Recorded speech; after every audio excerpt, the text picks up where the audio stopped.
ইমাম আহমদ ইবনে হাম্বল রাহমাতুল্লাহ আলাইহি বলছে, আল গিনা ইউমবিতুন নিফাকা ফিল কলব, গান বাদ্য নৃত্য গায়িকার আসর এটা কলিজার মধ্যে ধীরে ধীরে মুনাফিকি তৈরি করে, মুনাফিকি তৈরি। এজন্য নওজোয়ান ভাই, এমন হায়াত নষ্ট করো না, এমন রাত শেষ করো না, এমন জীবন নষ্ট করো না। আরেকবার দুনিয়ায় আসবা না আব্বা, আর কোনো দিন না।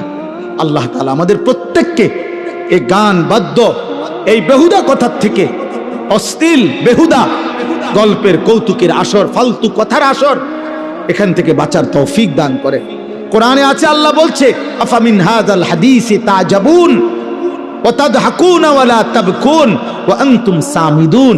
আল্লাহ বলছে, এই নাফরমান আমার বন্ধু, মক্কার গলিতে গলিতে আমার কোরআন পড়ে, আর তোরা আমার কোরআন শুনে হাসো আর গান শুনো, ওয়ালা তাবকুন, তোমরা চোখে একটু পানিও পড়ে না।